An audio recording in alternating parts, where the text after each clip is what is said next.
S, ನಾವು ನೋಡ್ತಾ ಇದ್ದೀವಿ ಈ ಕೊಲ್ಲೂರಿಗೆ ಬರ್ತಿರೋದು ಈಗಾಗಲೇ ಯಾವ ರೀತಿ ಅಲ್ಲಿ ಸಿದ್ಧತೆಗಳಾಗ್ತಾ ಇವೆ ಅದರ ವಿವರಗಳನ್ನು ನಾವು ನಿಮಗೆ ತೋರಿಸ್ತಾ ಇದ್ದೀವಿ. ಬಹಳ ಈ ಪೌರಾಣಿಕ ಹಿನ್ನೆಲೆ ಇರುವಂಥ ದೇವಸ್ಥಾನ ಇದು. ಉಡುಪಿ ಜಿಲ್ಲೆಯ ಕೊಲ್ಲೂರು ಈ 1200 ವರ್ಷಗಳ ದೇವಸ್ಥಾನ ಇದು ಅಂತ ಹೇಳಲಾಗುತ್ತೆ. ಈ ಐತಿಹಾಸಿಕ ಮತ್ತು ಈ ಪೌರಾಣಿಕ ಕ್ಷೇತ್ರ ಇದೆಯಲ್ಲ, ಇದನ್ನು ಶಂಕರಾಚಾರ್ಯರು ಇದನ್ನು ಸ್ಥಾಪನೆ ಮಾಡಿದ್ದು.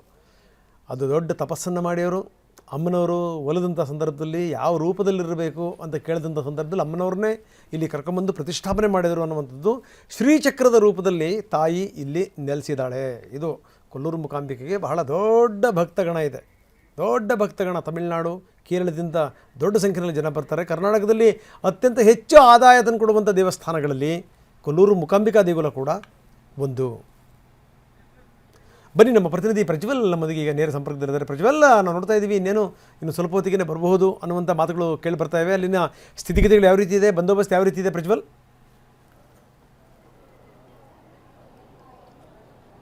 ರಂಗನಾಥ್, ಖಂಡಿತವಾಗ್ಲೂ ಇನ್ನು ಕೆಲವೇ ಕ್ಷಣಗಳಲ್ಲಿ ತಮಿಳುನಾಡಿನ ಸಿಎಂ ಆಗಿರುವಂಥ ಜೋಸೆಫ್ ವಿಜಯ್ ಅವರು ಕೊಲ್ಲೂರು ಮೂಕಾಂಬಿಕಾ ದೇವಿಯ ದರ್ಶನವನ್ನು ಪಡೀಲಿಕ್ಕೆ ಇರುವಂಥದ್ದು. ಈ ಹಿನ್ನೆಲೆಯಲ್ಲಿ ಅವರು ಬರುವಂಥ ಅಂದರೆ ರಸ್ತೆ ಮಾರ್ಗದ ಮೂಲಕ ಕೊಲ್ಲೂರು ಮೂಕಾಂಬಿಕಾ ದೇವಸ್ಥಾನಕ್ಕೆ ಬರುವ ಹಿನ್ನೆಲೆಯಲ್ಲಿ ರಸ್ತೆಯುದ್ದಕ್ಕೂ ಬಿಗಿ ಪೊಲೀಸ್ ಬಂದೋಬಸ್ತನ್ನು ಮಾಡಿರುವಂಥದ್ದು.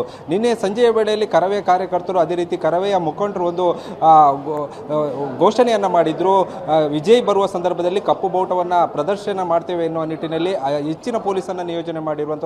ಅದೇ ರೀತಿಯಾಗಿ ಉಡುಪಿ ನಗರ ಭಾಗದಲ್ಲಿ ಕರವೇ ಕಾರ್ಯಕರ್ತರು ಪ್ರತಿಭಟನೆಯನ್ನು ನಡೆಸುವಂಥ ಸಂದರ್ಭದಲ್ಲಿ ಅವರನ್ನು ವಶಕ್ಕೆ ಪಡೆಯುವಂಥ ಕೆಲಸವನ್ನು ಕೂಡ ಪೊಲೀಸರು ಮಾಡಿರುವಂಥದ್ದು. ಸದ್ಯ ಕೊಲ್ಲೂರು ಮೂಕಾಂಬಿಕಾ ದೇವಾಲಯದಲ್ಲಿ ಇನ್ನು ಕೆಲವೇ ಕ್ಷಣಗಳಲ್ಲಿ ತಮಿಳುನಾಡಿನ ಸಿಎಂ ಆಗಿರುವಂಥ ಜೋಸೆಫ್ ವಿಜಯ್ ಅವರು ಬರುವ ಹಿನ್ನೆಲೆಯಲ್ಲಿ ಎಲ್ಲ ರೀತಿಯ ಸಿದ್ಧತೆಗಳನ್ನು ದೇವಸ್ಥಾನದ ಆಡಳಿತ ಮಂಡಳಿ ಸೇರಿದಂತೆ ಪೊಲೀಸ್ ಇಲಾಖೆ ಮಾಡಿಕೊಂಡಿರುವಂಥದ್ದು.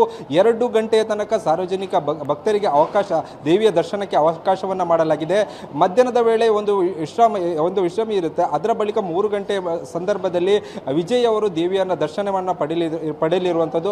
ಅದಕ್ಕೆ ಬೇಕಾಗುವಂಥ ಎಲ್ಲ ರೀತಿಯ ಸಿದ್ಧತೆಗಳನ್ನು ಮಾಡಿರುವಂಥದ್ದು. ಅದೇ ರೀತಿಯಾಗಿ ಯಾರಿಗೂ ಕೂಡ ಸಾರ್ವಜನಿಕರಿಗೆ ದೇವಿಯ ದರ್ಶನ ಮಾಡಲಿಕ್ಕೆ 3 ಗಂಟೆ ವೇಳೆಯಲ್ಲಿ ಅವಕಾಶ ಕೊಡುವುದಿಲ್ಲ ಎಂಬುದನ್ನು ದೇವಸ್ಥಾನದ ಆಡಳಿತ ಮಂಡಳಿ ಸೇರಿದಂತೆ ಪೊಲೀಸ್ ಇಲಾಖೆ ಸ್ಪಷ್ಟಪಡಿಸಿರುವ ಹಿನ್ನೆಲೆಯಲ್ಲಿ ಭಕ್ತರು ಕೂಡ ಕಡಿಮೆ ಸಂಖ್ಯೆಯಲ್ಲಿ ಈಗ ಇರುವಂಥದ್ದು.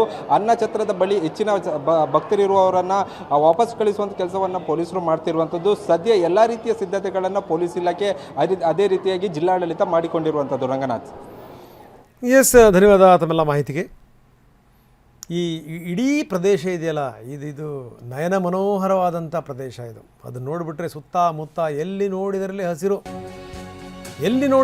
ಅದರಲ್ಲೂ ಈ ಕೊಡಚಾದ್ರಿ ಇದೆಯಲ್ಲ, ಅದು ಅಬ್ಬಾ